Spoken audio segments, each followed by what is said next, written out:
war lasted 74 days. It began on April 2nd when Argentine forces landed at Port Stanley and raised their flag over Government House, claiming sovereignty over islands the British had held since 1833 and the Argentines called Las Malvinas. It ended on June 14th when Major General Jeremy Moore accepted the surrender of General Mario Menendez in the same building, returning the islands to British control at a cost of 255 British dead, 649 Argentine dead, and 3 civilians killed in the crossfire.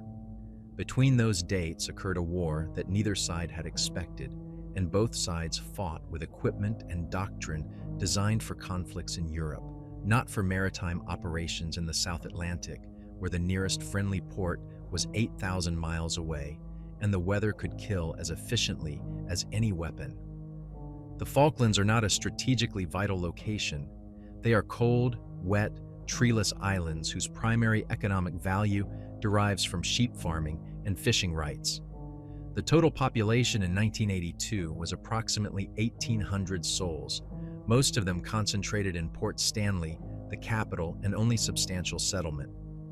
The islands sit 300 miles east of the Argentine coast and 400 miles north of Antarctica, positioned in the confluence of Atlantic currents that ensure near constant wind, frequent fog, and winter temperatures that rarely exceed freezing. The terrain is peat bog and rock, dotted with stone runs, geological formations where boulders are arranged in long parallel lines that resemble ancient roads but are purely natural phenomena created by freeze-thaw cycles during the last ice age. The British task force that sailed south to retake the islands was the largest naval operation Britain had mounted since Suez in 1956. 2 aircraft carriers, HMS Hermes and HMS Invincible, led a fleet of destroyers, frigates, landing ships, and requisitioned civilian vessels, including the ocean liner SS Canberra and the container ship Atlantic Conveyor. The force carried 5,000 Royal Marines and Parachute Regiment troops, along with artillery, helicopters, and Harrier jump jets that would provide the only fixed-wing air support since the nearest conventional airfield was at Ascension Island, 4,000 miles to the north. The landings at San Carlos Water on May 21st established a beachhead on the western side of East Falkland, and from there British forces began the eastward advance toward Port Stanley. The fighting was infantry-intensive, conducted over open moorland with minimal cover, and in conditions that tested the limits of equipment and human endurance. Night attacks became standard doctrine because thermal imaging gave British forces an advantage, and because moving during daylight invited Argentine airstrikes that had already sunk HMS Sheffield, HMS Ardent, HMS Antelope, and would sink HMS Coventry before the campaign concluded. By June 14th, Argentine forces in Port Stanley were surrounded, their supply lines cut, their defensive positions reduced by artillery and naval gunfire.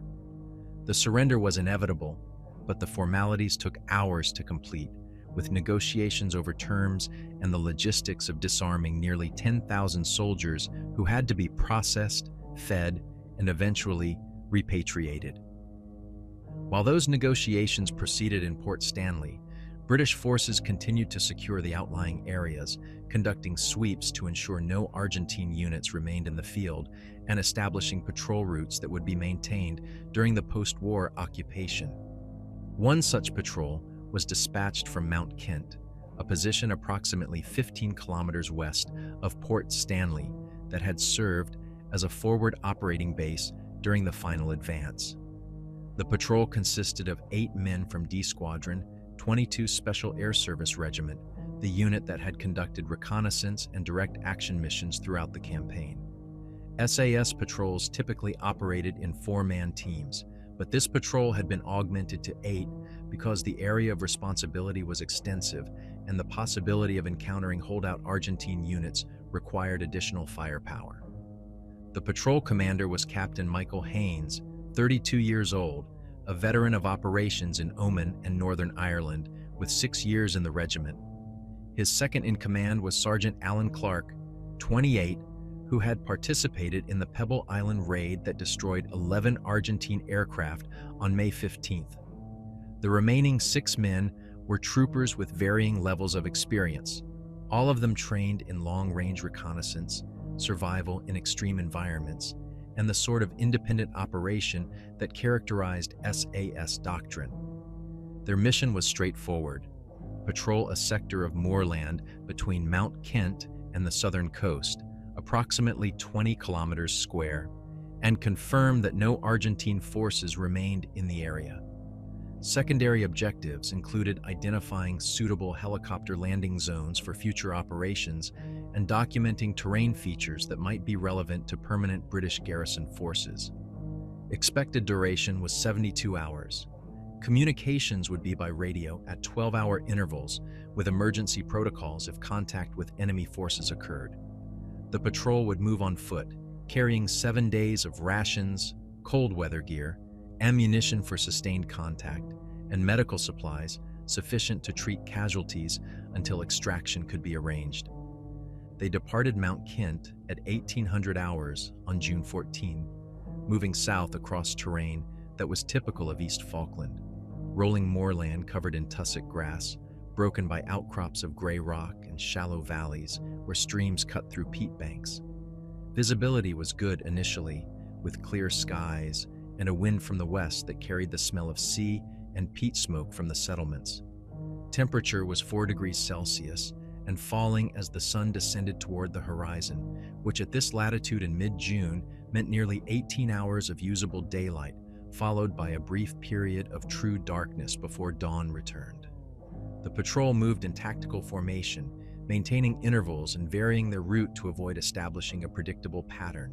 They encountered no enemy forces, no civilians, no sheep even, though the animals were common throughout the islands. The moorland was empty, silent except for the wind and the occasional cry of a caracara, the predatory bird that was native to the region and bold enough to investigate human activity in search of carrion or discarded food. At 2200 hours, with darkness settling and the temperature now below zero, Haynes ordered the patrol to establish a lying-up position in a shallow valley sheltered from the wind. They set sentries on 2-hour rotations, prepared cold rations, and settled in for the night. Radio contact with Mount Kent was established at 2300 hours, confirming position and status. No issues were reported.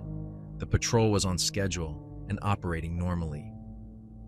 At 0300 hours on June 15th, the sentry on duty, Trooper David Hughes, reported movement to the north.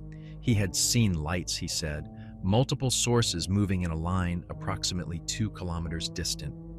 The lights were not consistent with vehicle headlights or aircraft, and they moved at walking pace, appearing and disappearing as the terrain undulated. Haynes observed through night vision equipment, but could not resolve detail at that range. He considered the possibility of an Argentine patrol that had not received surrender orders, or civilians who were unaware the war had ended. He decided to investigate at first light rather than risk a night approach that could result in friendly fire or unnecessary casualties. The patrol moved out at 0600 hours, advancing north toward the location where Hughes had observed the lights. They found nothing. No tracks, no disturbed ground, no evidence of human passage. The peat was soft enough that footprints should have been visible, but the surface was smooth, marked only by the small impressions of bird feet and the shallow trails where water had run during the previous day's rain. Haynes logged the observation as inconclusive and ordered the patrol to continue south toward the coast. At 1100 hours, they reached a geographic feature marked on their maps as Tumbledown Creek, a drainage that ran east toward the sea through a valley flanked by low ridges. The valley was approximately 3 kilometers long and 500 meters wide, with steep sides and a floor covered in stone runs that made movement difficult. Haynes decided to follow the valley rather than cross the ridges, accepting the loss of tactical high ground in exchange for faster progress and the shelter from wind that the valley provided. They had advanced approximately 1 kilometer into the valley when Trooper Hughes, who was on point, stopped and raised his hand in the signal for halt. The patrol froze, weapons oriented outward, scanning for threats. Hughes pointed ahead and slightly left. There, standing motionless on one of the stone runs, was a figure. It was human in outline, wearing what appeared to be military uniform, but at a distance of 200 meters, and with the figure silhouetted against the gray sky, identification was impossible. Haynes called out in English, identifying himself and ordering the figure to respond. There was no reply. He called out in Spanish, repeating the identification and order. Still no response. The figure remained motionless for perhaps 30 seconds, then turned and walked away, moving not along the stone run but across it, stepping from boulder to boulder with a fluidity that seemed inconsistent with the terrain's difficulty. Within seconds, it had disappeared behind an outcrop. Haynes ordered the patrol forward at double time, intending to close the distance and confirm identity. They reached the outcrop within 2 minutes and found no one. The stone run continued beyond the outcrop, stretching for hundreds of meters, and visibility was clear. There was nowhere for the figure to have gone, no cover, no concealment, yet it was simply not there. Sergeant Clark checked the ground for tracks. The stone run was covered in lichen and moss in places, and a man moving across it should have left scuff marks or disturbed the moss. There were none. Clark knelt and examined the nearest boulder, running his hand over the surface. His expression, when he looked up at Haynes, was troubled. He said the stone was cold, far colder than it should have been given the ambient temperature and the sunlight that had been hitting it for hours. He said it felt wrong and that they should leave the valley immediately. Haynes trusted Clark's instincts. The sergeant had saved his life in Oman by sensing an ambush before it was sprung, and he had learned not to dismiss intuition when it came from experienced soldiers. He ordered the patrol to reverse course and exit the valley via the route they had entered. They moved quickly but not carelessly, maintaining formation and checking behind them at regular intervals. None of them saw the figure again, but all of them felt the same wrongness that Clark had described, a sense that the valley was watching them and that their presence was unwelcome. They cleared the valley at 1200 hours and established a position on the ridge overlooking the eastern approach. Haynes attempted radio contact with Mount Kent to report the encounter and request guidance. The radio functioned normally, but the transmission was interrupted by interference, a rhythmic static that rose and fell like breathing. He tried 3 times, adjusting frequencies and repositioning the antenna. The interference persisted. At 1300 hours, communication was finally established, though the quality was poor. Haynes reported the sighting of an unidentified figure and requested information on any Argentine units that might still be operational in the sector. Mount Kent confirmed that all Argentine forces had surrendered and that no friendly forces were operating in the patrol's area of responsibility. Haynes acknowledged and signed off. He gathered the patrol and briefed them on the situation. They had 72 hours remaining on their mission and had covered approximately 1/3 of their assigned sector. Protocol dictated they continue, but Clark argued for returning to base and requesting clarification before proceeding. The other men remained silent, waiting for Haynes to decide. He considered the options and chose to continue. They were SAS. They did not abort missions because of unexplained sightings and equipment malfunctions. They would complete the patrol as ordered, and they would document everything they observed, no matter how anomalous. It was a decision he would revisit many times in the years that followed, always wondering what would have happened if he had chosen differently.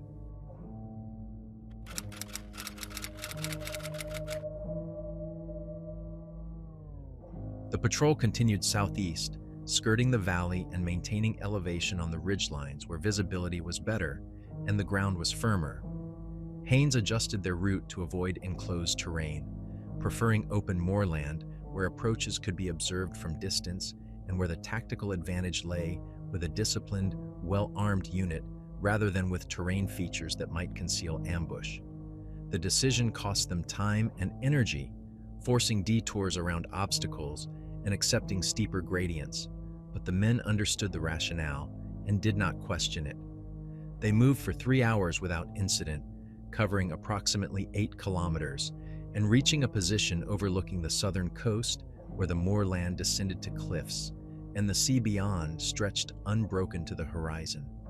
The wind was stronger here, gusting to 30 knots, and the temperature had dropped further despite the afternoon sun.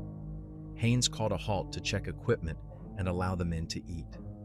They consumed cold rations in silence, sheltering behind a low stone wall that might have been a sheep pen or simply a natural formation. While the patrol rested, Trooper Simon Marsh, who served as the patrol medic, approached Haynes and asked to speak privately. They moved 20 meters from the others, positioning themselves where they could still observe the patrol but speak without being overheard. Marsh said that Trooper Hughes, the man who had first reported the lights and who had been on point when they encountered the figure in the valley, was showing signs of stress. Nothing clinical, Marsh emphasized, just subtle indicators, reduced verbal communication, delayed responses to questions, and a tendency to scan the horizon repeatedly as if expecting something to appear.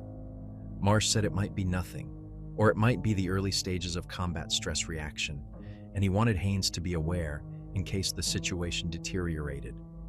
Haynes thanked him and said he would keep Hughes under observation but would not pull him from duty unless his performance degraded measurably. The regiment did not rotate men off duty because of stress unless that stress translated into operational liability, and Hughes had shown no such liability yet.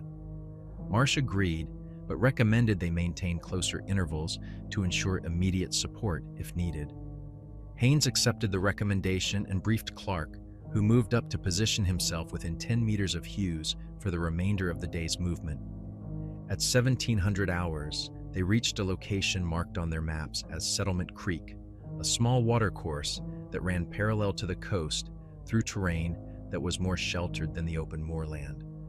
The creek bed was lined with stones, and the banks were stable enough to provide concealment from aerial observation, though the war was over and Argentine air assets were no longer a threat.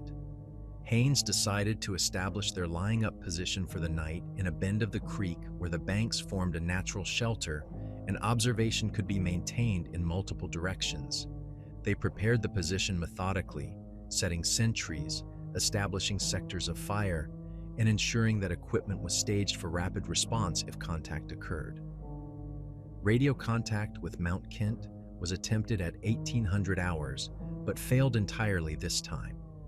The radio powered on normally, frequencies were correct, and the antenna was properly configured, but no transmission could be sent or received. Static filled the channel, and within that static, Sergeant Clark reported hearing what sounded like voices, faint and distorted, speaking in a language he could not identify.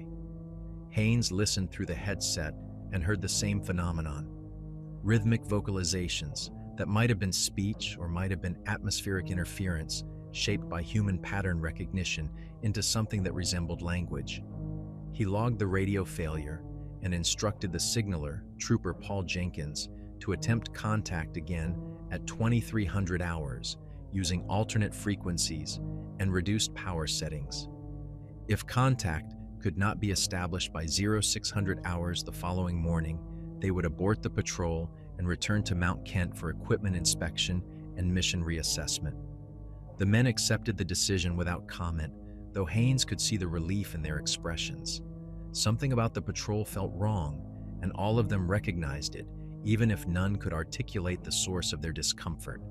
At 1900 hours, as darkness began to settle and the temperature dropped below -2 degrees Celsius, Trooper Hughes approached Haynes and requested permission to speak. Haynes granted it, and Hughes explained with evident reluctance that he needed to report something he had observed but had not mentioned earlier because he thought it might be fatigue or misperception. During their movement through the afternoon, Hughes said he had seen the figure again, multiple times, always at distance and always in his peripheral vision. When he turned to look directly, the figure was not there, but as soon as he resumed scanning forward, it would reappear at the edge of his vision, keeping pace with the patrol. Haynes asked if any of the other men had seen it. Hughes said no, or at least they had not reported it, and he had not mentioned it to them because he did not want to seem unreliable or unstable. Haynes asked for a description. Hughes said the figure wore a uniform that looked British, but not contemporary, perhaps World War II era, with a helmet that was rounded rather than the current Kevlar design. The figure carried a rifle, also older pattern, and moved with a posture that suggested exhaustion or injury, shoulders hunched and gait unsteady. Haynes asked if the figure had threatened them or attempted communication. Hughes said no, it simply followed, maintaining distance, and occasionally it would stop and appear to be observing them. Hughes said the most disturbing aspect was not the figure itself, but the fact that it cast no shadow, even when positioned where sunlight should have created one, and that birds avoided it. He had noticed twice that caracaras that were flying overhead would veer away when they approached the figure's position, as if the birds could sense something that repelled them. Haynes listened without interruption, then asked Hughes if he felt capable of continuing the patrol. Hughes said yes, though he would prefer not to take point if Haynes could assign that duty to someone else. Haynes agreed and told Hughes to take a position in the middle of the formation for the following day's movement. He also told Hughes to report immediately if the figure appeared again or if his condition changed in any way. Hughes acknowledged and returned to his position. Haynes called Clark over and briefed him on Hughes's report. Clark said he had not seen the figure but had experienced something similar, a sense of being watched, of peripheral movement that disappeared when he turned to observe it directly. He said 2 other members of the patrol had mentioned the same phenomenon, though none had reported seeing a distinct figure. Clark's assessment was that they were experiencing a form of collective stress reaction induced by the environment, the isolation, and the cumulative fatigue of the campaign. He recommended they complete the night's rest and reassess in the morning when fatigue would be reduced and visibility would be better. Haynes agreed, but privately he was less confident in the stress reaction explanation. He had operated in environments far more hostile and under conditions far more stressful, and he had never experienced anything like what Hughes described.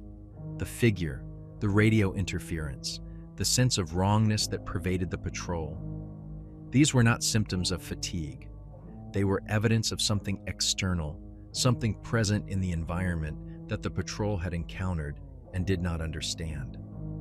At 2300 hours, Jenkins attempted radio contact again. This time the transmission connected, though the quality was extremely poor, interrupted by bursts of static and distortion that made communication nearly impossible. Haynes managed to relay their position and status, though he could not be certain Mount Kent received the transmission accurately. The response was equally garbled, but Haynes thought he heard confirmation that they should continue the patrol as planned and report again at 0600 hours. He acknowledged and signed off, though he remained uncertain whether the exchange had conveyed meaningful information. The night passed slowly. Sentries rotated every 2 hours, and each reported the same observations. No movement, no sounds apart from wind, and the distant crash of surf against the cliffs, but a persistent sense of presence, of being observed by something that remained just beyond the range of detection. At 0300 hours, the sentry on duty, Trooper William Foster, called for Haynes and pointed to the north. There, approximately 500 meters distant, were the lights that Hughes had reported the previous night. Multiple sources, 6 or 7, moving in a line across the moorland at walking pace. They were not bright, more like lanterns than vehicle headlights, and they flickered irregularly, as if affected by wind or carried by individuals who moved over uneven ground. Haynes observed through night vision equipment. The lights were visible, confirmed, not a hallucination or atmospheric phenomenon, but he could see no figures carrying them, no vehicles, no structures. The lights simply existed, moving across the terrain, and when he switched to thermal imaging, the lights did not register. They produced no heat signature, no infrared emission. They were visible to the naked eye and through light amplification, but they did not exist in the thermal spectrum. Clark joined Haynes at the observation position and watched the lights through his own equipment. After several minutes, he lowered the binoculars and said quietly that they were not dealing with Argentine holdouts or equipment malfunction. They were dealing with something else, something that did not conform to any operational parameters he had trained for or experienced. He said they should abort the patrol immediately and return to base, that continuing under these conditions was beyond their capability to manage. Haynes considered the recommendation. Clark was right on a tactical level, but Haynes also knew that aborting a mission based on unexplained lights and strange sensations would not be well received by command, particularly after the war had just concluded and the regiment's reputation was at stake. He compromised. They would continue the patrol through the following day, but they would maintain maximum vigilance and would abort immediately if the situation escalated or if any member of the patrol became a liability. If the lights appeared again, they would investigate directly rather than observing from distance. Whatever was out there, Haynes wanted to identify it, document it, and determine whether it posed a threat. Clark accepted the decision, though his expression made clear he disagreed with it. The lights continued their movement across the moorland for another 10 minutes, then vanished as if extinguished simultaneously. The patrol remained on alert until dawn, but no further activity was observed. At 0600 hours, as the first gray light defined the eastern horizon, Haynes attempted radio contact. The transmission failed entirely. The radio was dead, not malfunctioning, but completely non-functional, as if the battery had drained despite having been fully charged the previous evening. They were now operating without communication, in terrain that was proving more hostile than any enemy action they had faced during the war, and with a phenomenon they could not explain shadowing their movement. Haynes made the final decision. They would continue south for 12 more hours, completing the patrol's primary objective, and then they would return to Mount Kent via the fastest route possible. Whatever was out there watching them, following them, manifesting as lights and figures that defied conventional explanation, they would observe it, document it, and report it. But they would not engage it unless forced to do so. The patrol moved out at 0630 hours, heading deeper into the moorland where the land rose toward a plateau marked on their maps as Goat Ridge. The morning was cold and clear, visibility extending for kilometers, and for the first 2 hours, they encountered nothing unusual. Then at 0830 hours, they reached the crest of Goat Ridge and saw what had been waiting for them on the plateau beyond.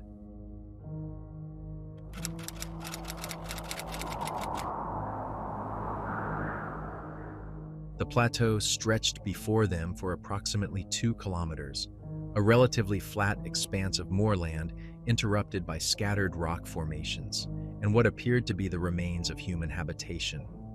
The structures were not recent, stone foundations mostly, half buried in peat and overgrown with tussock grass, arranged in a pattern that suggested a small settlement or camp.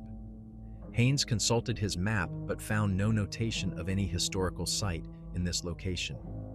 The Falklands had been inhabited since the 18th century, and various attempts at settlement had succeeded or failed depending on the vagaries of weather, economics, and political will. These ruins could have been from any of those attempts, abandoned when conditions proved untenable or when the inhabitants moved to more favorable locations. But what caught Haynes's attention was not the ruins themselves, but what stood among them. Figures. Multiple figures, perhaps 20 or more, scattered across the plateau in positions that suggested they were standing watch or conducting some form of patrol. They were too distant to identify clearly, but through binoculars, Haynes could see they wore uniforms and carried weapons. The uniforms appeared to be British military, though the style was wrong for 1982, the cut and color suggesting an earlier period. The figures were motionless, not frozen in place, but simply still, standing at ease or attention, facing various directions, as if assigned to sectors of observation. Haynes passed the binoculars to Clark and asked for his assessment. Clark studied the figures for several minutes, adjusting focus and scanning across the plateau to count them and note their positions. When he lowered the binoculars, his face was pale, his jaw set in the expression Haynes recognized as controlled fear. Clark said the figures were soldiers, definitely British based on the uniforms, but they were wearing 1940s-era battle dress, the kind issued during World War II. He said they carried Lee Enfield rifles, the bolt-action weapons that had been standard before the adoption of the L1A1 self-loading rifle in the 1950s. And he said they were not moving, not breathing, not exhibiting any of the small involuntary motions that living humans could not entirely suppress. Haynes asked if Clark thought they were statues or some kind of memorial. Clark said no, they were too irregularly positioned for a memorial, and there was no structure or plaque that would indicate commemorative purpose. He said they looked like soldiers who had simply stopped, as if frozen mid-action, and that the longer he looked at them, the more certain he became that they were not living men. The patrol held position on the ridgeline for 15 minutes, observing the plateau and attempting to identify any movement or activity. None of the figures moved. No wind disturbed their clothing. No shadows shifted as the sun climbed higher. They simply stood, distributed across the plateau in a pattern that might have been tactical deployment or might have been random, impossible to determine without closer examination. Trooper Hughes, who was positioned slightly behind Haynes, spoke quietly without taking his eyes from the plateau. He said the figure he had been seeing, the one that appeared in his peripheral vision and followed their movement, was down there among the others. He could not point to it specifically because looking directly made it impossible to see, but he was certain it was present. He said he could feel it watching him, recognizing him, and that the sensation made his skin crawl in a way that had nothing to do with cold or fear of combat. Haynes made a decision. They would descend to the plateau and investigate the figures directly. If they were Argentine troops who had somehow survived in this remote location without receiving surrender orders, the patrol would disarm them and arrange for their extraction. If they were something else, they would document what they found and report it when communication was restored. He briefed the patrol on the approach. They would move in tactical formation with weapons ready but safeties on, avoiding provocative actions but prepared to respond if threatened. Rules of engagement were clear. Fire only if fired upon or if an imminent threat was identified. The descent took 20 minutes, the patrol moving carefully over ground that was unstable and cut by small streams that had to be jumped or waded. As they approached the plateau, the temperature dropped noticeably, at least 5 degrees within 100 meters of the ruins. Breath steamed in the air, and frost appeared on exposed metal surfaces despite the morning sun. Sergeant Clark commented that the temperature gradient made no meteorological sense, that cold air should flow downhill, not accumulate at elevation, but Haynes had no explanation and no time to investigate the phenomenon. They reached the edge of the ruins at 09:15 hours. Up close, the structures were clearly old, perhaps 2 centuries, built from local stone and partially collapsed. Some foundations suggested buildings of significant size, possibly barracks or supply depots, while others were smaller and might have been individual dwellings. There were no artifacts visible, no bottles or tools or debris that would indicate what the settlement had been used for or when it had been abandoned. The figures were 50 meters ahead, positioned among the ruins and beyond them on the open ground of the plateau. Haynes led the patrol forward slowly, weapon raised but finger off the trigger, scanning for threat indicators. At 30 meters, details became clearer. The figures were definitely soldiers, definitely British, wearing 1940s battle dress with web gear and helmets of the period. Their rifles were slung or held at ease. Their postures varied, some standing, some kneeling, one sitting with his back against a stone wall. But all were oriented outward, as if watching approaches to the plateau.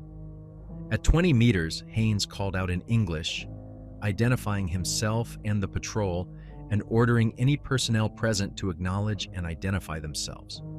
There was no response. The figures did not move, did not react, did not acknowledge the challenge in any way. Haynes repeated the challenge in Spanish, thinking perhaps there had been some misunderstanding or that the figures were Argentine troops in captured British uniforms. Still no response. At 10 meters, Haynes could see faces. They were pale, bloodless, with expressions that were not peaceful or troubled, but simply absent, as if the features had been rendered in wax rather than flesh. The eyes were open, but did not track movement, did not blink, did not reflect light the way living eyes should. The skin had the texture of parchment, stretched tight over bone, and in places it had split or torn, revealing nothing beneath, no muscle or blood or tissue, just emptiness. Clark moved up beside Haynes and whispered that they needed to withdraw immediately, that what they were observing was not possible and therefore could not be engaged with conventional tactics. Haynes agreed on a logical level, but training and discipline overrode logic. He took another step forward and reached out to touch the nearest figure, a soldier who stood at attention with rifle slung and hands at his sides. Haynes placed his gloved hand on the figure's shoulder. The fabric felt real, coarse wool of the type used in military uniforms. But beneath the fabric was nothing. No warmth, no resistance, no substance. Haynes's hand pressed inward, and the shoulder collapsed, the uniform folding in on itself, as if empty.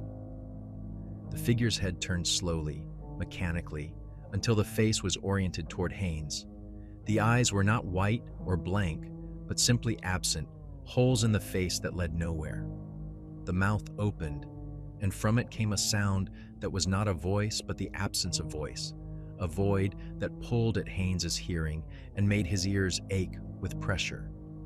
He stepped back, pulling his hand away, and the figure resumed its previous position as if nothing had occurred. The mouth closed. The head returned to its forward orientation. The uniform reinflated, taking shape as if filled by an invisible frame.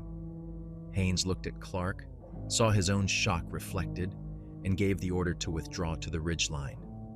The patrol retreated in good order, weapons oriented toward the figures, but no one firing because there was nothing to fire at, no target that would be affected by bullets.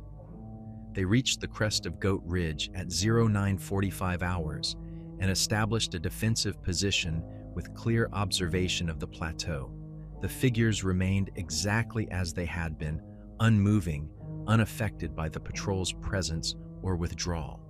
Trooper Marsh, the medic, moved along the line, checking each man for signs of shock or psychological trauma. Hughes was breathing rapidly and sweating despite the cold, but he responded coherently to questions and insisted he was fit to continue. The others showed elevated stress indicators, but nothing that suggested immediate breakdown.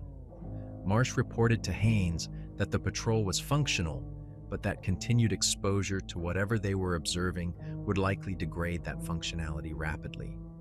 Haynes acknowledged and called the patrol together for a briefing. He said they had encountered something that was outside their training and experience, something that conventional doctrine did not address. He said they had two options: abort the patrol and return to Mount Kent immediately, or continue to observe and document what they had found. He made clear that he would not order them to continue, that this decision had to be voluntary, and that any man who chose to return would face no consequences and would be fully supported in that choice. The men conferred quietly among themselves for several minutes. When they finished, Clark spoke for the group.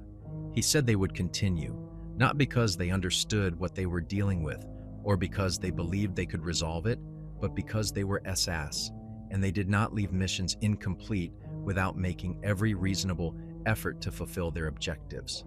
They would observe the plateau, document the figures, and attempt to determine what they were and why they were present. Then they would return to base and report everything they had witnessed, regardless of how their report was received. Haynes accepted the decision and deployed the patrol in observation positions with overlapping fields of view. They would maintain watch on the plateau for 6 hours, rotating duties to ensure rest and alertness, and they would record everything they observed in patrol logs. At 1500 hours, they would withdraw and begin the return journey to Mount Kent, with or without radio communication. The observation period proceeded without incident for the first 2 hours. The figures remained motionless, unchanged, as static as the landscape itself. But at 1200 hours, something changed. The figures began to move, not all of them simultaneously, but in sequence, like a ripple passing through the formation. They turned slowly, reorienting from their previous positions until all of them faced the same direction, south, toward the coast, toward the sea that stretched empty beyond the cliffs. And then they began to walk, not in formation, not with military precision, but with the shambling, uncoordinated gait of men who were exhausted or injured. They moved across the plateau toward the southern edge, not hurrying, simply progressing with mechanical determination. Haynes watched through binoculars and saw that their feet did not disturb the ground, did not leave prints in the soft peat, did not bend the grass as they passed over it. They were walking, but they were not entirely present in the physical landscape, as if they existed in some layer of reality that intersected with, but did not fully coincide with the world the patrol occupied. The figures reached the edge of the plateau and descended out of sight over the slope that led toward the coast. Haynes ordered the patrol to follow at a distance, maintaining observation but not closing to engagement range. They moved south, tracking the figures by their position relative to terrain features, and reached the plateau's southern edge at 12:30 hours. The figures were below them, descending toward the cliffs where the moorland ended and the sea began. And as the patrol watched from the ridge, the figures walked off the cliff edge without hesitation, without pause, simply continuing their march into empty air. They did not fall. They did not disappear. They walked into the sky and continued, moving horizontally over the void as if on solid ground, until they faded from view into the distance where the sea met the horizon. The patrol stood in silence, watching the space where the figures had vanished. After several minutes, Trooper Foster spoke, his voice quiet and strained. He said he had heard stories from his grandfather, who had served in the merchant navy during World War II, about ships that encountered phantom vessels in the South Atlantic. The stories described crews that were seen on deck, men who looked real but cast no shadows and made no sound, who sailed courses that led nowhere and vanished when approached. His grandfather had dismissed the stories as sailor superstition, but he had also said that every man who served at sea long enough saw something he could not explain, and that the ocean kept its secrets regardless of whether anyone believed them. Haynes asked if Foster's grandfather had said what caused the phenomena. Foster said the old man's theory was that the ocean, particularly in high latitudes where conditions were extreme and death was common, remembered. It remembered the ships that sank, the men who drowned, and the battles that were fought, and occasionally it played those memories back like a recording that could be perceived by those who were present at the right time in the right conditions. Whether the memories were real or illusions, his grandfather had never decided, but he had been certain they were not hallucinations or inventions. Clark said quietly that if Foster's grandfather was correct, what they had just witnessed was not a threat but an echo of soldiers who had been stationed here or had died here, replaying their final actions in an endless loop because the land, like the ocean, remembered. He said it explained why the figures had not reacted to the patrol's presence, why they carried old weapons and wore old uniforms, and why they had walked off the cliff without hesitation. They were not ghosts in the supernatural sense, but imprints, residues of past events that persisted in the environment and became visible under specific conditions. Haynes did not commit to any interpretation. He said they would document what they had observed, collect their equipment, and begin the return journey immediately. The patrol had fulfilled its objective by confirming no Argentine forces remained in the sector. What they had encountered instead was a matter for intelligence analysis and higher authority to assess. Their responsibility was to report accurately and without embellishment, which they would do as soon as communication was restored. The patrol departed Goat Ridge at 1300 hours and began the long march back toward Mount Kent. Behind them, the plateau was empty, the ruins silent, and the sea stretched cold and gray beneath a sky that promised nothing but wind and isolation. And somewhere in that emptiness, the figures continued their march, walking routes that had been walked decades before, carrying weapons that would never fire again, moving toward destinations that no longer existed.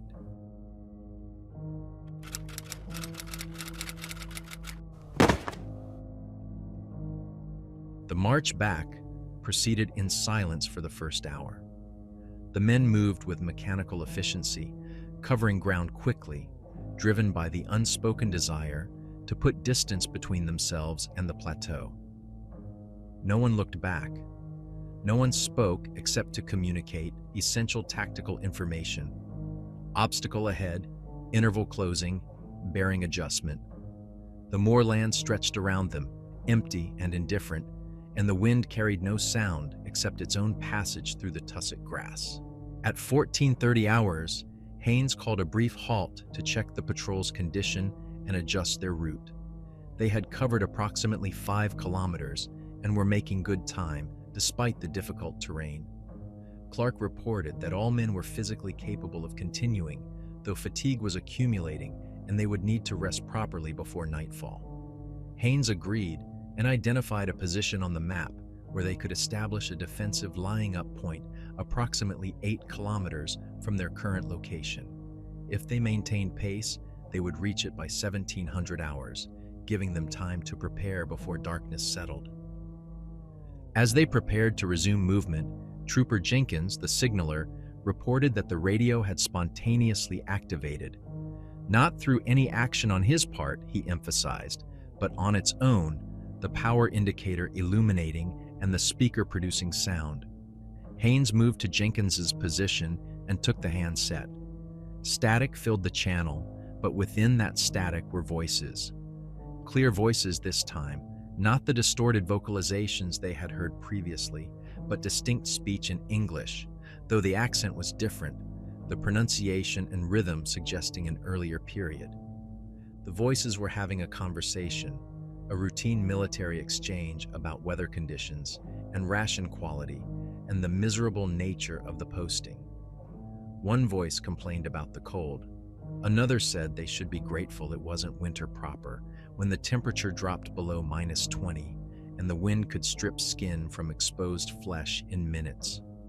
A third voice, older and authoritative, told them both to maintain radio discipline and save their complaints for off-duty hours. The exchange continued for perhaps 30 seconds, then faded back into static. Haynes attempted to transmit, identifying himself and requesting the other station to identify. There was no response. The static continued for another minute, then the radio powered off as spontaneously as it had activated. Jenkins examined the unit and reported that the battery was now completely drained. Impossible given that it had been non-functional just hours earlier and should not have retained enough charge to power on at all. Clark said quietly that the voices had sounded authentic, not recorded or artificial, and that the conversation had been consistent with military radio protocol. But he also noted that the references to weather and conditions matched nothing about the current situation.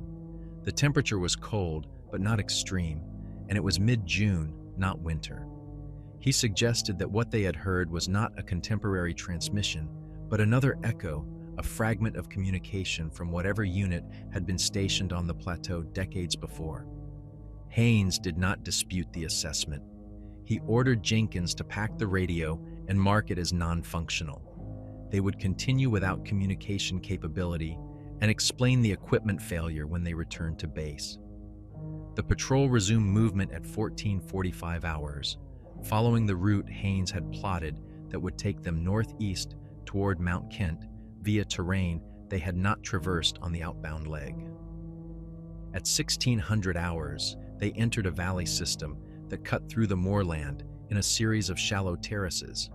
The valley provided some shelter from the wind, and the banks offered concealment, though Haynes remained uneasy about enclosed terrain after their experience at Tumbledown Creek.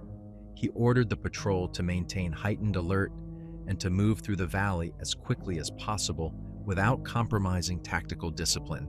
They had advanced approximately 1 kilometer when Hughes, who had resumed point position at his own request, signaled halt and took a knee.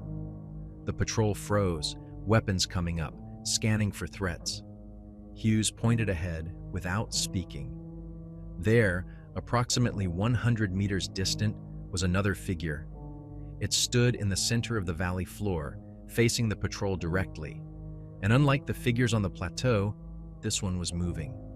Slightly. A swaying motion, as if buffeted by wind, though the air in the valley was relatively still. Haynes moved forward carefully, Clark flanking him to the right, and approached to within 50 meters before stopping to observe. The figure wore a uniform, British military, but the style was contemporary, matching the pattern and equipment the patrol wore. It was a soldier, or had been. The figure's posture was wrong, slumped, head tilted at an angle that suggested a broken neck. The weapon it carried was an L1A1 rifle, the standard British service rifle, held loosely in one hand with the barrel pointed at the ground. Clark used his binoculars to examine the figure more closely. After several seconds, he lowered them and turned to Haynes, his expression grim. He said the figure was wearing the insignia of D Squadron, 22 SAS Regiment, their squadron, the exact unit the patrol belonged to. But he could not identify the individual because the face was too damaged, too obscured by what appeared to be severe trauma. Clark said the figure looked like a casualty, someone who had died badly and whose body had been left in the field. Haynes called out, identifying himself and ordering the figure to respond. No reply. He advanced another 20 meters, moving slowly, weapon aimed at center mass. At 30 meters, he could see details. The uniform was torn in places, stained with what might have been blood or peat or both. The web gear was partially detached, hanging loose. The hands were discolored, fingers bent at unnatural angles. And the face, what he could see of it, was pale and slack, the features distorted by decomposition or injury or both. The figure raised its head slowly and looked directly at Haynes. The eyes were wrong, milky and unfocused, but they tracked movement, following Haynes as he sidestepped to change angle. The mouth opened and closed, not forming words, but making a sound, a wet rasping that might have been an attempt at speech or might have been simply air moving through damaged tissue. The figure took a step forward, then another, moving with the uncoordinated, shambling gait of someone who had forgotten how walking worked. Clark called out, warning Haynes to withdraw, but Haynes held position. He needed to know what this was, whether it was another echo like the figures on the plateau or something different. He called out again, this time asking the figure's name, unit, and how it had come to be in this location. The figure stopped walking but did not respond verbally. Instead, it raised its free hand and pointed, not at Haynes but past him, toward the direction from which the patrol had come, toward the plateau, toward Goat Ridge. Then the figure spoke. The voice was broken, distorted, as if the vocal cords had been damaged, but the words were English and they were coherent. It said, "Still there, always there, never left." Then it lowered its hand and resumed walking, not toward the patrol, but across the valley, moving perpendicular to their route. Haynes ordered the patrol to hold fire and let it pass. The figure continued its shambling progress until it reached the far bank of the valley and climbed out of sight. Within seconds it was gone, disappeared into the moorland as if it had never been present. The patrol remained frozen for several seconds, processing what they had witnessed. Then Marsh, the medic, spoke quietly, his voice carefully controlled. He said the figure had looked exactly like Trooper David Sterling, a member of D Squadron who had been killed during the advance on Port Stanley on June 13th, one day before the Argentine surrender. Sterling had been hit by artillery fire and had died before medical evacuation could be arranged. His body had been recovered and was currently in a temporary morgue facility at Ajax Bay, awaiting transport back to the UK for burial. Clark confirmed Marsh's identification. He had known Sterling personally, had served with him for 3 years, and the figure they had just seen, despite the damage and the wrongness, had been recognizable as Sterling. But that was impossible, Clark emphasized, because Sterling's body was accounted for, had been processed through proper channels, and was not wandering the moorland, giving cryptic warnings to passing patrols. Haynes asked if anyone else had recognized the figure. 2 other men confirmed they had also known Sterling and believed the identification was correct. Haynes logged the observation and gave the order to continue movement. He did not offer an explanation because he had none. Whether the figure had actually been Sterling or simply resembled him, whether it was another echo or something else entirely, was beyond his capacity to determine. All he could do was document what they had seen and ensure the patrol completed its return to base without additional casualties. They resumed movement at 1640 hours and cleared the valley system by 1700 hours without further incident. Haynes identified a position on elevated ground with good observation and limited approaches, and the patrol established their defensive position for the night. No fire was lit. Cold rations were consumed in silence. Sentries were posted on 1-hour rotations rather than the standard 2 to ensure maximum alertness and to prevent any single man from being isolated for extended periods. At 1900 hours, with darkness settling and the temperature dropping toward freezing, the lights appeared again. Not distant this time, but close, perhaps 200 meters from the patrol's position, moving in a circle around them. 6 distinct sources, evenly spaced, maintaining constant distance. The lights made no sound, produced no heat signature, and appeared to be at ground level, though the terrain was uneven and should have caused the lights to rise and fall if they were being carried by individuals moving on foot. Haynes ordered weapons trained on the lights, but prohibited firing unless a clear threat was identified. The lights continued their circuit for approximately 10 minutes, then stopped simultaneously and remained stationary. After another 5 minutes, they began to move again, but this time not in a circle. They were converging, closing distance, approaching the patrol's position from multiple directions in a coordinated manner that suggested intelligence and purpose. At 100 meters, Haynes gave the order to illuminate. Troopers activated their weapon-mounted torches, directing beams toward the nearest lights. The beams passed through the lights without effect, as if the sources were not physical objects but projections or illusions. The lights continued to advance. At 50 meters, several members of the patrol reported hearing sounds accompanying the lights. Footsteps, equipment rattling, the rhythmic breathing of men under exertion. But nothing was visible except the lights themselves. Clark moved beside Haynes and said they needed to withdraw immediately, that whatever was approaching was not deterred by presence or firepower, and that remaining in position would result in contact with an enemy they could not fight. Haynes agreed. He gave the order to pack essential equipment and prepare for immediate extraction from the position. The patrol moved with practiced speed, abandoning non-essential gear, maintaining security, but prioritizing mobility.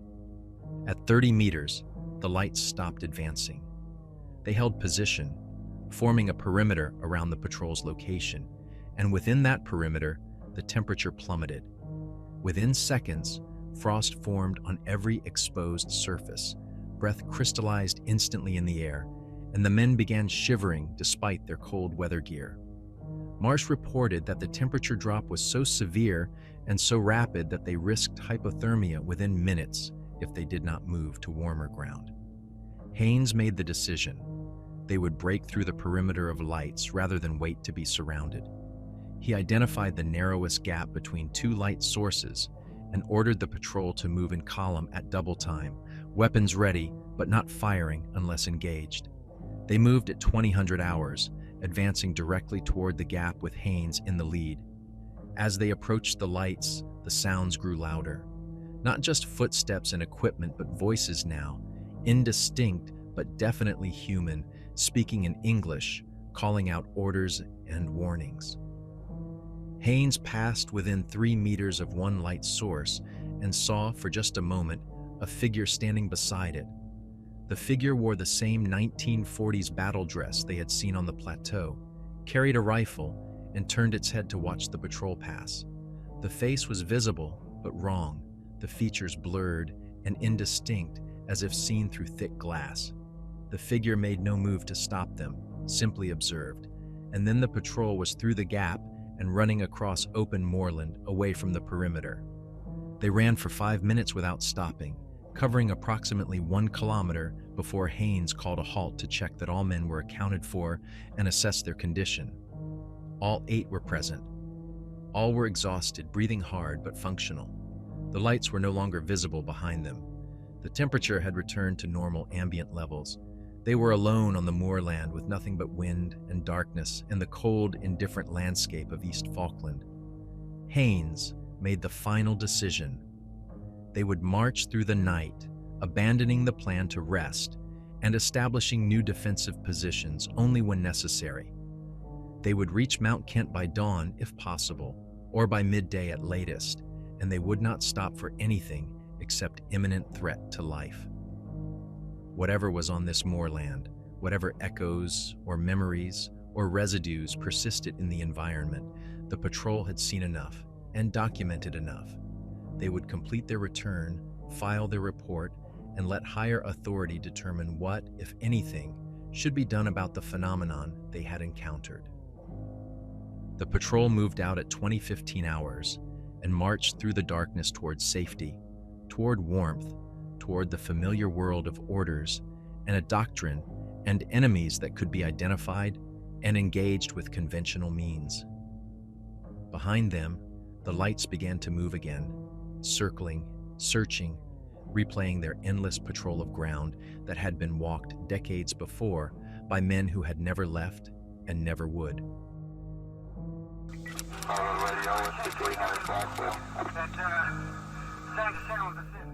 The march continued through the night with only brief halts to check navigation and allow the men to drink water and adjust equipment. The moorland was treacherous in darkness despite the patrol's night vision equipment, the ground uneven and cut by streams that had to be waded or jumped.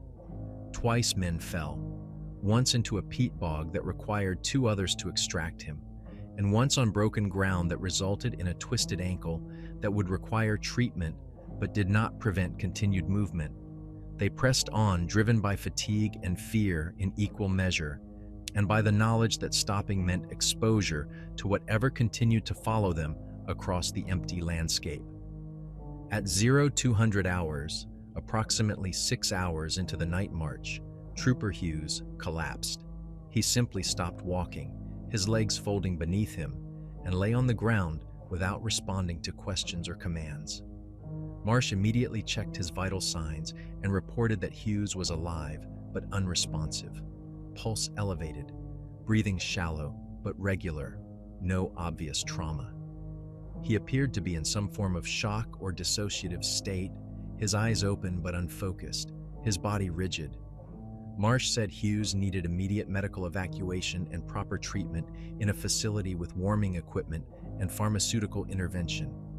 Haynes made the calculation. They were approximately 8 kilometers from Mount Kent, 2 to 3 hours at current pace if they maintained movement, longer if they had to carry Hughes. He ordered 2 men to construct an improvised stretcher using ponchos and climbing poles, and assigned 4 men to rotate carrying duty. The remaining 3, including himself, would maintain security and navigation.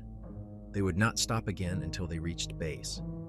The stretcher was assembled within 5 minutes and Hughes was secured in it. The patrol resumed movement at 0:25 hours, the pace slower now, but still steady. Hughes remained unresponsive, his eyes staring at the sky, his lips moving occasionally but forming no words. Marsh walked beside the stretcher, monitoring pulse and respiration at regular intervals and reporting no significant change in condition. At 0300 hours, the lights appeared again, not circling this time, but ahead of them, positioned directly across their route to Mount Kent. 7 sources, arranged in a line, blocking the valley they needed to traverse to reach safety.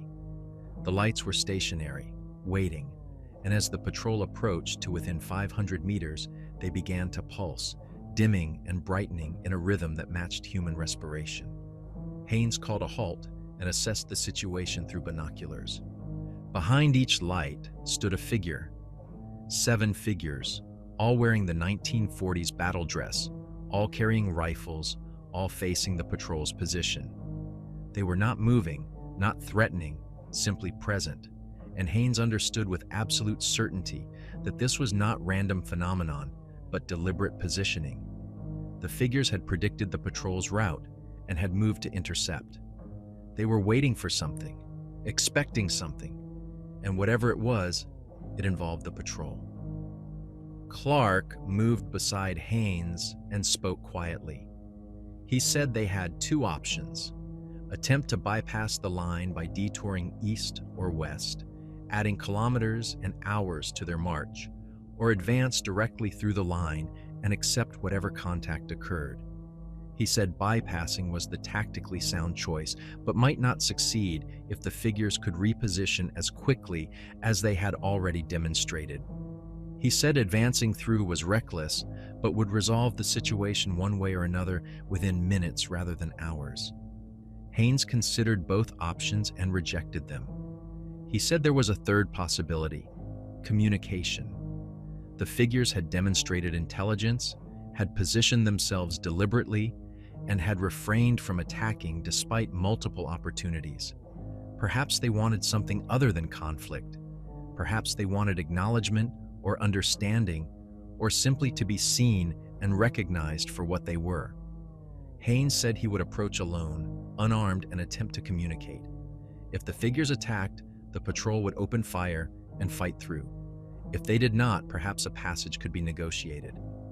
Clark argued against the plan, saying it was unnecessary risk and that Haynes's responsibility was to the patrol's safety, not to diplomatic outreach with unknown entities. But Haynes overruled him. He said they had been running from this phenomenon for 36 hours, and it had gained them nothing. The figures persisted, the lights followed, and Hughes was paying the price for their continued evasion. He would try a different approach, and if it failed, they would revert to force. Haynes handed his rifle to Clark and removed his tactical vest, leaving himself in only his combat uniform and boots. He instructed the patrol to hold position and maintain weapons ready, but not to fire unless he gave the signal or unless he was clearly under attack. Then he began walking toward the line of figures, moving slowly with his hands visible at his sides, making no threatening gestures. He covered 200 meters without incident. The figures remained stationary. The lights continued to pulse. At 100 meters, he could see details. The expressions on their faces, vacant and waiting. The rifles held loosely, the uniforms weathered and stained. At 50 meters, he stopped and called out, speaking in a normal voice, not shouting, treating the figures as he would treat living soldiers encountered on patrol. He said he understood they were present, that they had been seen and acknowledged. He said the patrol meant no disrespect and sought only to return to their base. He said that if the figures required something from the patrol, if there was some action or recognition that would satisfy whatever need kept them manifest in this place, he would listen and attempt to comply. He said he spoke for the living to the echoes of the dead, and he asked what they wanted. For several seconds, nothing changed. Then one of the figures stepped forward, separating from the line, and walked toward Haynes. It moved with the same shambling gait the others had displayed, uncertain and mechanical, but it approached steadily until it stood 5 meters away. This close, Haynes could see the face clearly. It was young, perhaps early 20s, with features that might once have been handsome, but were now slack and gray. The eyes were the worst part, not empty, but filled with something that looked like confusion or pleading, or both. The figure opened its mouth and spoke. The voice was distorted, layered with static like the radio transmissions, but the words were clear. It said, "Cold, so cold. Want to go home." Then it raised one hand and pointed south, toward the coast, toward the cliffs where the figures from the plateau had marched into the sea. It said, "Can't find the way. Can't remember. Just cold." Haynes felt something shift in his understanding. These were not threats, not enemies. They were lost. They were echoes of men who had died in this place decades before, who had remained because some part of them had not completed the journey from life to death, who were trapped in the landscape, replaying their final movements because they did not know how to stop. They were suffering, if such entities could suffer, and they wanted release.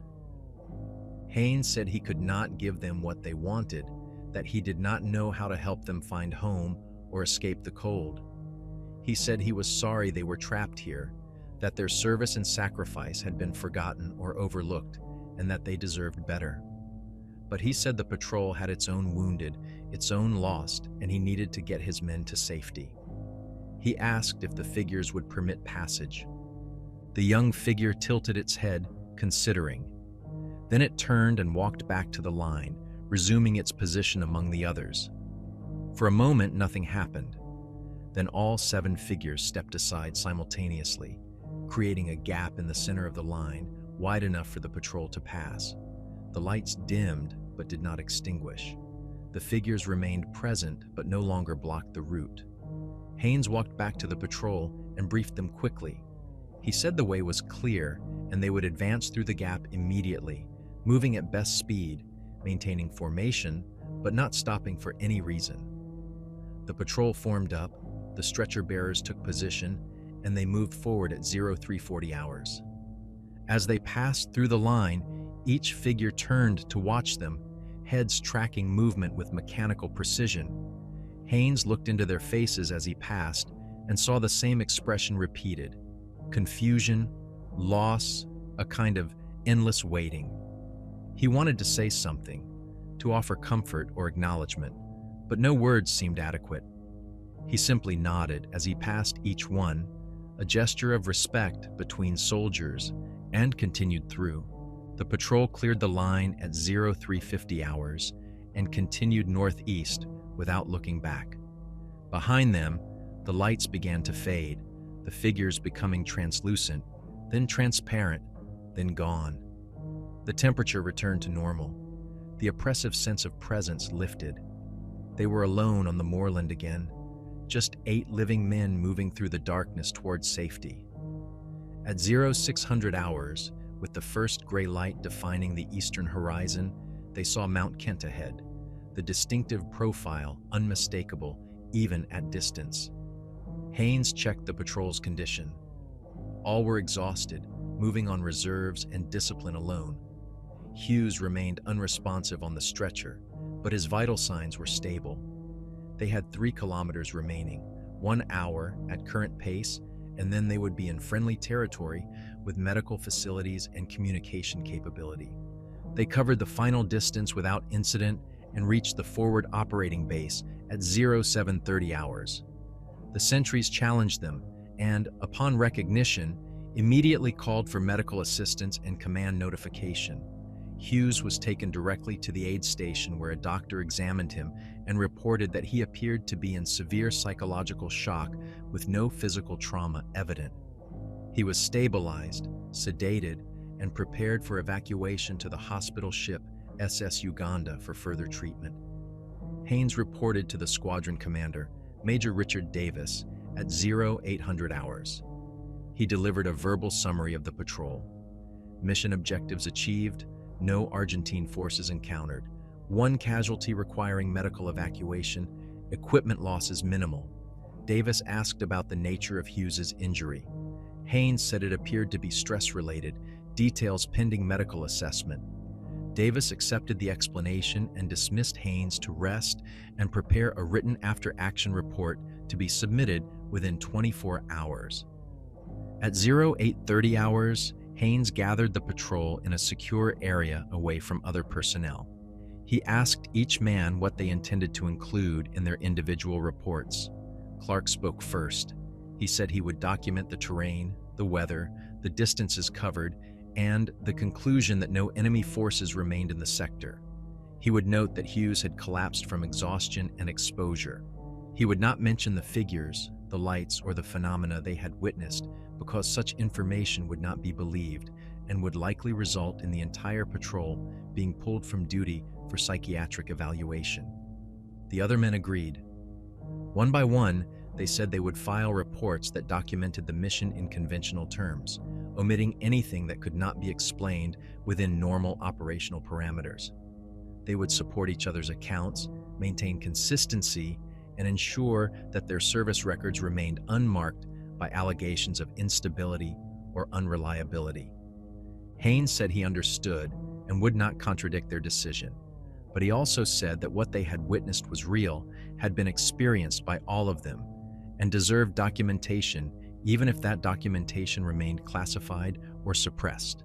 He said he would file a complete report, including all observations, and attach it as a classified annex to the official after-action report. If command chose to believe it, they would have the information. If they chose to dismiss it, that was their prerogative, but the truth would be recorded. Clark asked what Haynes thought the figures actually were. Haynes said he believed Foster's grandfather had been correct. The land remembered. It remembered the men who had served here, who had suffered here, who had died here in conditions that were brutal and isolating. Those memories became visible under certain conditions, to certain people, when the boundary between past and present became thin enough to permit passage. The figures were not ghosts in the supernatural sense, but residues, imprints, echoes of trauma and loss that had soaked into the environment and occasionally manifested when the circumstances aligned. He said the phenomenon would likely continue, that future patrols would encounter the same figures and lights, and that no amount of firepower or training would resolve the situation because the figures were not enemies, but victims. They were British soldiers who had served their country in this godforsaken place during World War II, and they had never truly left. They remained, trapped in their final moments, replaying their deaths or their suffering or their confusion, waiting for release that would never come because no one remembered them and no one knew how to help them. The patrol sat in silence for several minutes, each man processing what Haynes had said. Then they dispersed to their quarters to rest and write their reports, carrying with them the knowledge that some wounds never healed and some service never ended, and that the islands they had fought to reclaim were haunted not by the enemy, but by their own forgotten dead.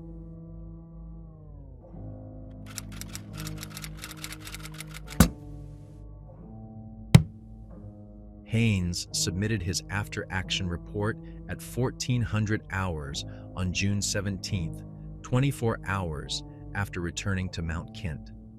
The main body of the report was conventional: terrain assessment, confirmation of no enemy presence, recommended patrol routes for future operations, equipment performance notes, and casualty documentation for Trooper Hughes. The report was professional, thorough, and entirely consistent with standard SAS operational reporting. It occupied 3 pages of typed text and included hand-drawn map annotations showing the route taken and key geographic features observed. The classified annex occupied 7 pages. It documented every anomalous observation from the moment the patrol had first encountered the figure in Tumbledown Creek Valley through the final confrontation with the line of figures blocking their return route. Haynes wrote in precise, factual language, avoiding speculation or interpretation, simply recording what had been seen, heard, and experienced. He included corroborating statements from all 7 other patrol members, noting areas where their accounts aligned and where minor discrepancies existed. He concluded with a recommendation that the sector south of Mount Kent be designated as restricted for future operations, pending further investigation of the phenomena observed. Major Davis read both documents in Haynes's presence. He read the main report quickly, nodding occasionally, making no comments. He read the classified annex slowly, his expression neutral, and when he finished, he set it aside and looked at Haynes for several seconds without speaking. Finally, Davis asked if Haynes stood by everything in the annex, if he was certain the observations were accurate and not the result of equipment malfunction, environmental factors, or cumulative stress from the campaign. Haynes said he stood by the report completely. He acknowledged that the observations defied conventional explanation, but emphasized that all 8 patrol members had witnessed the phenomena independently and had corroborated each other's accounts without prior coordination. He said the phenomena were real in the sense that they had been perceived and documented, and that whether they represented actual manifestations or some form of collective hallucination was a question for specialists to determine, not for field commanders to dismiss without investigation. Davis said he believed Haynes's sincerity, but that the content of the annex presented significant problems. If the report was forwarded through normal channels, it would trigger medical evaluations of the entire patrol, potentially damage their careers, and almost certainly result in the information being dismissed or suppressed. If it was not forwarded, valuable intelligence might be lost, and future patrols might encounter the same phenomena without warning or context. Davis said he would consult with regimental headquarters and determine the appropriate handling, but he advised Haynes not to discuss the contents of the annex with anyone outside the immediate patrol until a decision was made. Haynes agreed and was dismissed. Over the following week, as British forces consolidated control of the islands and prepared for the long-term garrison mission, Haynes heard nothing further about his report.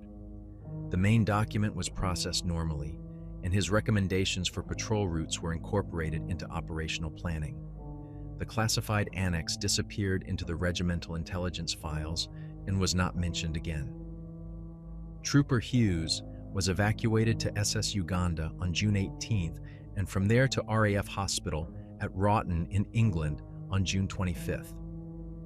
Medical evaluation determined he was suffering from severe acute stress reaction combined with hypothermia-related trauma. He was treated with rest, counseling, and medication, and after 6 weeks was assessed as fit to return to light duties.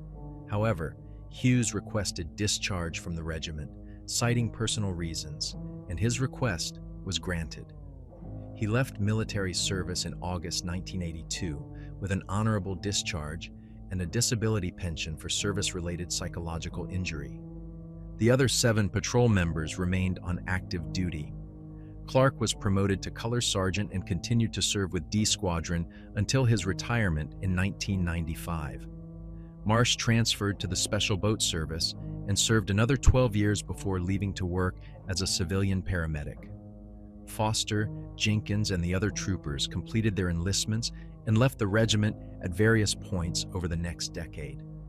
None of them experienced further anomalous phenomena during subsequent operations, and none spoke publicly about what they had encountered on the moorland south of Mount Kent.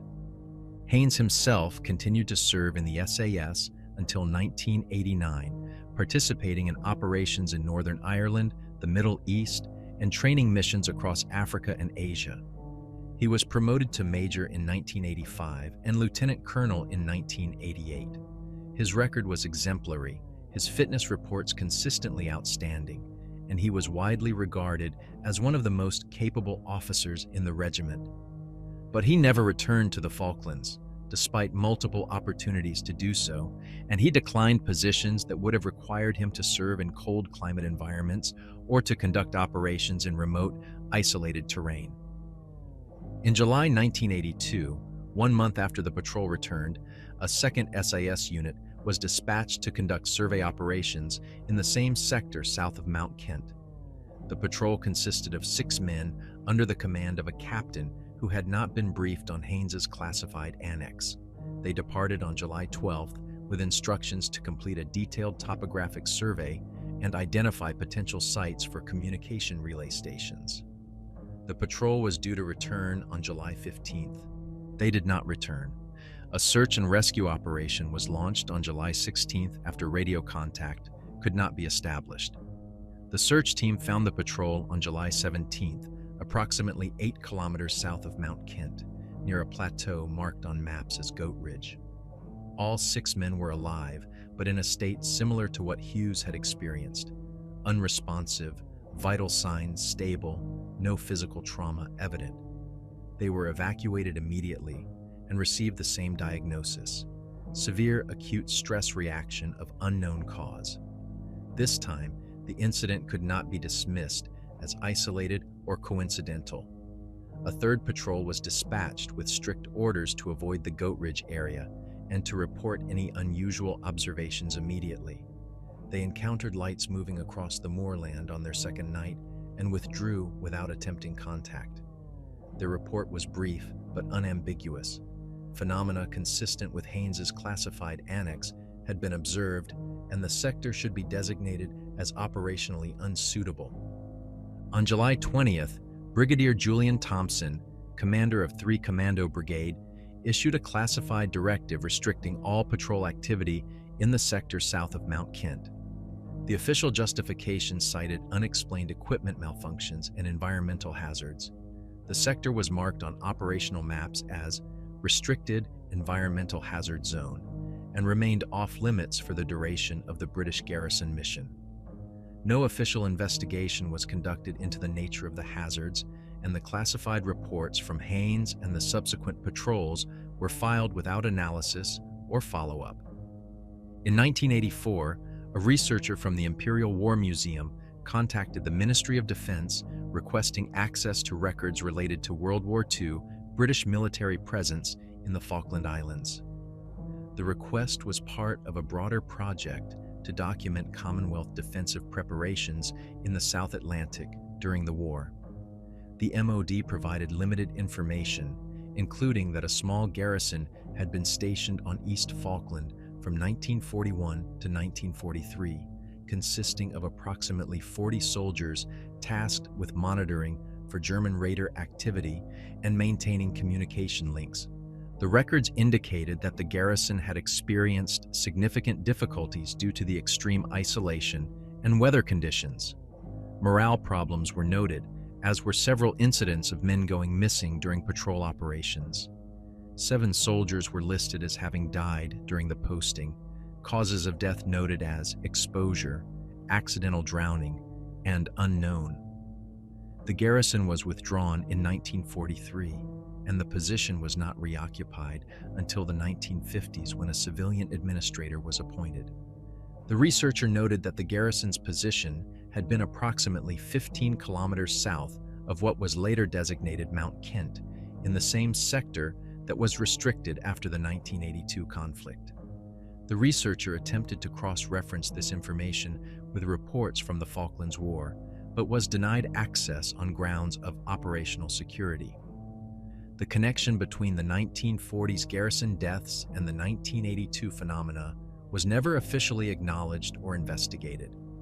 In 1997, 15 years after the patrol, Haynes was approached by a writer who was researching a book on unusual experiences during the Falklands War. The writer had obtained information through unofficial channels that SAS patrols had encountered unexplained phenomena and requested an interview. Haynes declined. The writer persisted, sending multiple requests and citing freedom of information provisions. Haynes consulted with the MOD, which advised him that his classified report remained subject to the Official Secrets Act and that discussing its contents would constitute a violation. The writer eventually published the book without Haynes's participation, including a chapter on anomalous experiences that contained secondhand accounts from sources who claimed to have witnessed strange lights and figures on the Falklands moorland. The accounts were vague and unverifiable. The book was generally dismissed as sensationalist, and it had minimal impact on public awareness or official policy. Haynes purchased a copy, read the relevant chapter, and noted that the writer had come nowhere close to understanding what had actually occurred or what the phenomena represented. In 2003, 21 years after the patrol, Trooper Hughes died. The cause of death was listed as suicide. He had struggled with depression and anxiety since leaving the regiment, had worked sporadically in various civilian jobs, and had gradually withdrawn from social contact. He left no note, no explanation. His former patrol members attended the funeral, and afterward they gathered at a pub in Hereford to remember him. They did not discuss the patrol explicitly, but all of them understood that Hughes had never truly left that moorland, that some part of him had remained trapped there with the figures and the lights and the cold that never ended. Clark spoke at the gathering. He said that Hughes had been a good soldier, reliable and brave, and that whatever had happened to him after the Falklands was not his fault. He said they had all been affected by what they witnessed, that all of them carried it differently, and that Hughes had simply been unable to bear the weight. He proposed a toast to Hughes and to the other lost men, both the ones who had died in the 1940s and the ones who had survived but never truly escaped.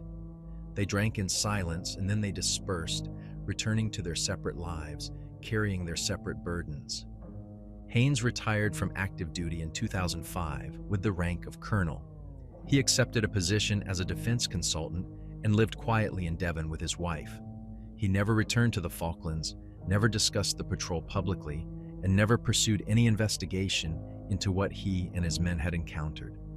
He knew that some questions had no answers, that some experiences existed beyond the capacity of official institutions to acknowledge or address, and that the best he could do was remember and honor those who had been lost, both the living and the dead. In 2012, 30 years after the patrol, the sector south of Mount Kent remained restricted. The designation had been modified over the years, reclassified as an environmental protection zone to prevent damage to wildlife habitats, but the practical effect was unchanged. No military operations were conducted in the area, and civilian access was discouraged. The plateau known as Goat Ridge appeared on tourist maps as a scenic viewpoint accessible by hiking trail, but local guides consistently advised against visiting the area, citing dangerous weather conditions and unstable terrain. Those who ignored the advice and hiked to the plateau occasionally reported seeing things they could not explain. Figures in the distance that disappeared when approached, lights that moved across the moorland at night, and a pervasive sense of cold and unease that had nothing to do with the actual temperature. These reports were dismissed as tourist imagination or environmental effects, and no official notice was taken. The islands continued their slow existence on the edge of the civilized world, cold and wet and isolated, remembering everything and forgetting nothing, home to the living and the echoes of the dead in equal measure.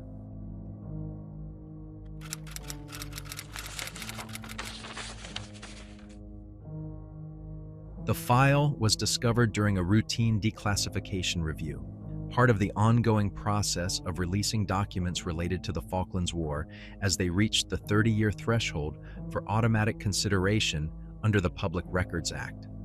The reviewer, a civil servant named Sarah Mitchell, who had worked in the military records section for 15 years, opened the file expecting another standard operational report from the SAS operations that had been conducted during and after the conflict.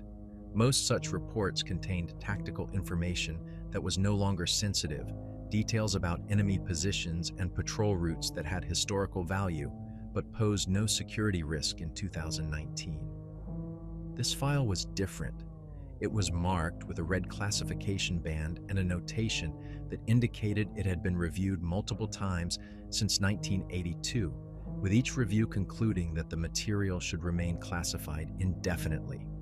Mitchell read the cover sheet, which identified the file as a classified annex to an after-action report submitted by Captain Michael Haynes on June 17, 1982. The subject line read, "Anomalous Observations. Patrol south of Mount Kent." Mitchell opened the annex and read the first page. Then she read it again, more slowly. Then she read the entire 7-page document without stopping, her expression shifting from professional interest to confusion to something approaching disbelief. When she finished, she cross-referenced the file against other records from the same time period and discovered the reports from the 2nd Patrol in July 1982, the medical evaluations of Trooper Hughes and the 6 men from the follow-up patrol, and the classified directive from Brigadier Thompson restricting the sector. She also discovered something that the 1982 reviewers had not noticed or had chosen not to investigate: a reference in the Imperial War Museum archives to a researcher's inquiry about World War II garrison activities in the Falklands.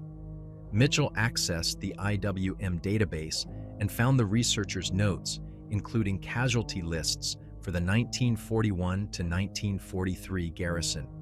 7 men had died, causes listed as exposure and accidental death, in the exact area that had later been restricted after the 1982 incidents. Mitchell prepared a summary memo recommending that the file be referred to the Ministry of Defense Historical Branch for evaluation before any declassification decision was made. She noted the consistent pattern of anomalous experiences across multiple patrols, the medical evidence supporting the accounts, and the historical correlation with World War II casualties in the same location. She suggested that the phenomena, whatever their nature, represented a persistent hazard that might still be relevant to current military operations in the Falklands. The memo was submitted to her supervisor, who read it and immediately escalated it to the senior archivist for the military section. The senior archivist, a retired Army officer named George Pemberton, read both the memo and the original file. He then made a phone call to the Ministry of Defense and requested guidance on how to proceed. The MOD response arrived within 48 hours. The file would remain classified. The memo would be noted, but no further investigation would be conducted. The rationale provided was that releasing the file would serve no public interest and might compromise ongoing military operations by revealing sensitive information about patrol routes and SAS tactics. The decision was final and not subject to appeal under the standard declassification review process. Mitchell was instructed to refile the document with an updated classification review date of 2049, effectively ensuring it would not be reconsidered for another 30 years. She complied with the instruction, but made her own notes about the file's contents and the unusual nature of the suppression. Those notes were personal, not official, and she kept them in a locked drawer in her home office, uncertain why she felt compelled to preserve the information, but convinced it was important. In April 2019, 1 month after Mitchell's review, a British military exercise was conducted in the Falklands involving Royal Marines from 42 Commando. The exercise included long-range patrol training across East Falkland, and one patrol route was planned to pass through terrain south of Mount Kent. When the route was submitted for approval, it was rejected by the Joint Operations Command with a note that the sector remained restricted for environmental reasons. The platoon commander questioned the restriction, noting that no environmental hazards were marked on current maps and that the terrain appeared suitable for training purposes. The response from command was terse. The restriction was based on classified information and would not be explained. The patrol route was modified to avoid the sector. No further questions were asked, but the platoon commander mentioned the incident to colleagues, and within the small community of officers who had served in the Falklands, the story circulated as one of many peculiar facts about the islands. There was a zone south of Mount Kent that was off limits for reasons no one would discuss, and everyone who had served there long enough knew not to ask why. In August 2019, a documentary filmmaker named James Cartwright traveled to the Falklands to shoot footage for a program about the 1982 war. Cartwright had obtained permission to film in most areas of East Falkland, including former battlefields and the sites of significant engagements. During pre-production research, he learned about the restricted sector from a local guide who mentioned it casually as an area tourists were advised to avoid. Cartwright asked why. The guide said the terrain was unstable and the weather unpredictable, but his tone suggested there was more to the story.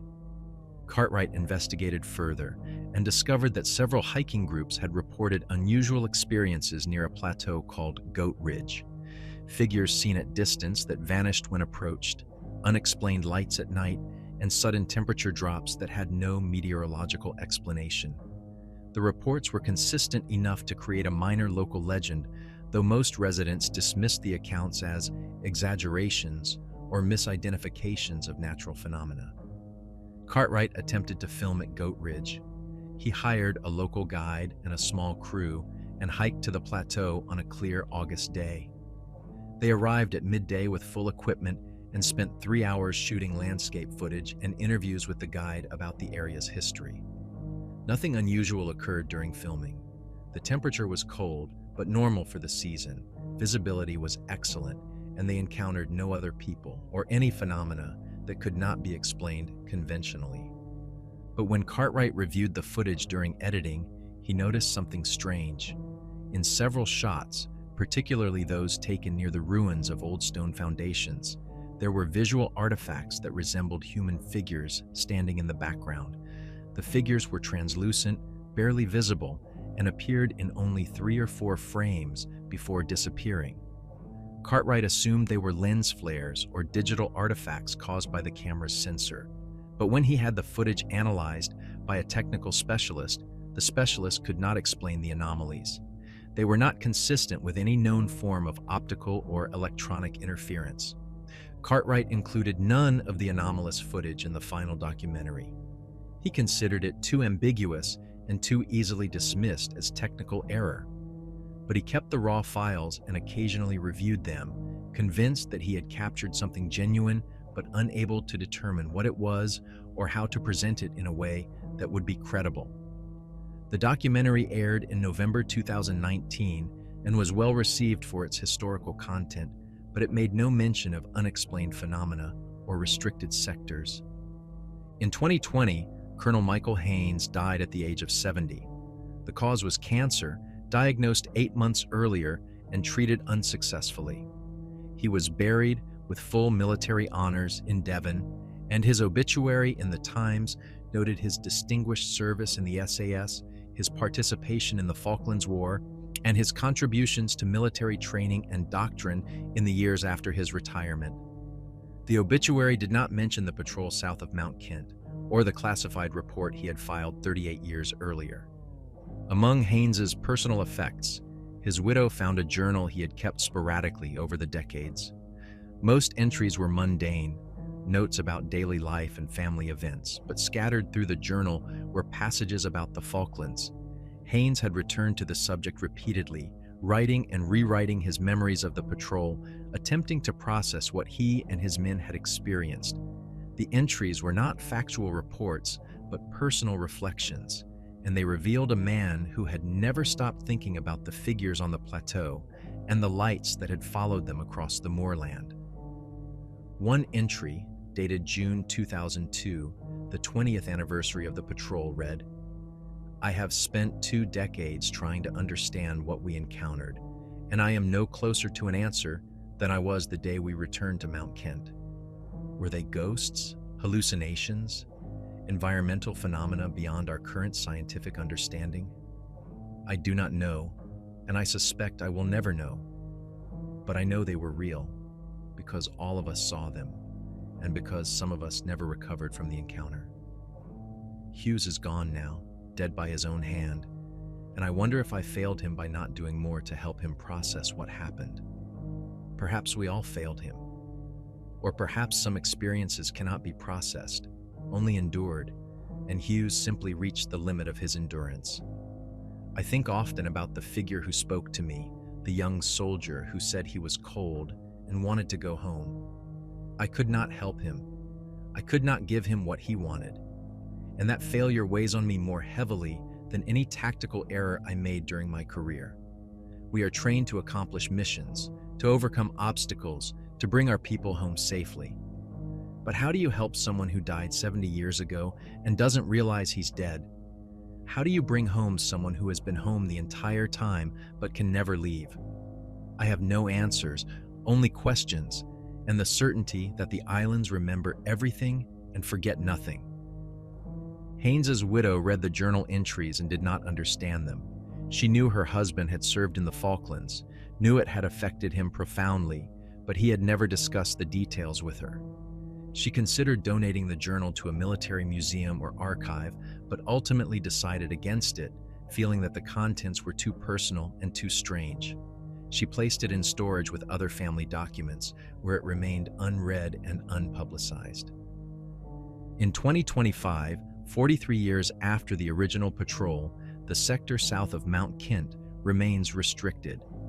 The designation has been formalized as the Goat Ridge Conservation Area, managed by the Falkland Islands government under environmental protection legislation.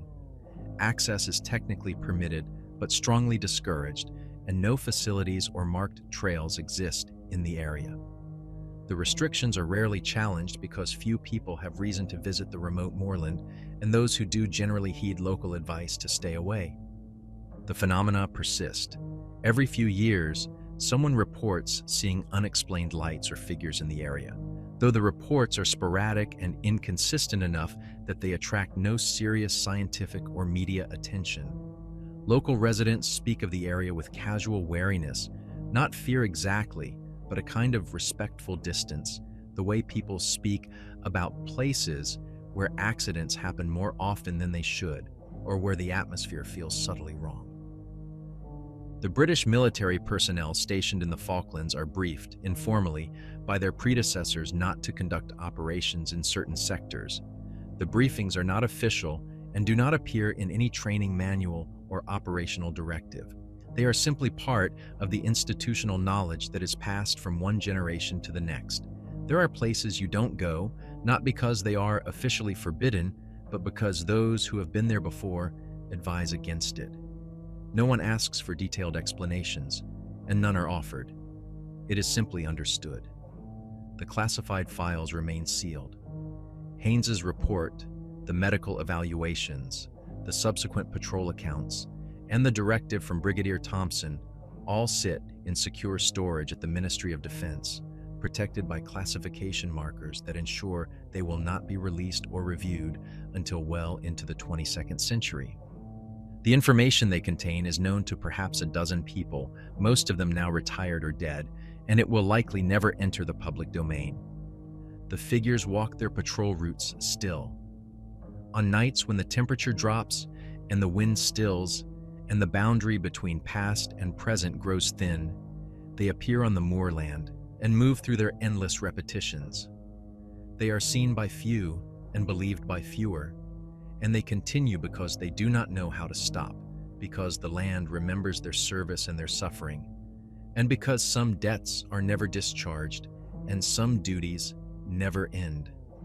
The islands endure, cold and wet and isolated at the edge of the world, home to 1,800 living souls and an unknown number of the dead who have never left.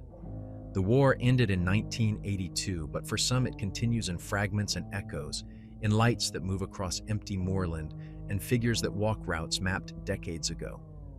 The living come and go, fulfilling their tours of duty and returning to warmer places.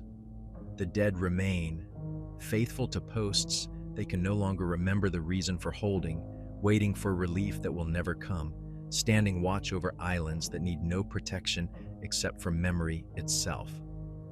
And somewhere in the archives, in files that will not be opened for another century, the truth is documented in precise military prose. The land remembers, the dead remain, and the cold never ends.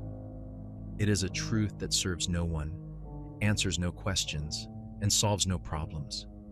It simply is, recorded and sealed and forgotten, waiting for the day when someone decides it is time to remember what everyone has agreed it is better not to know.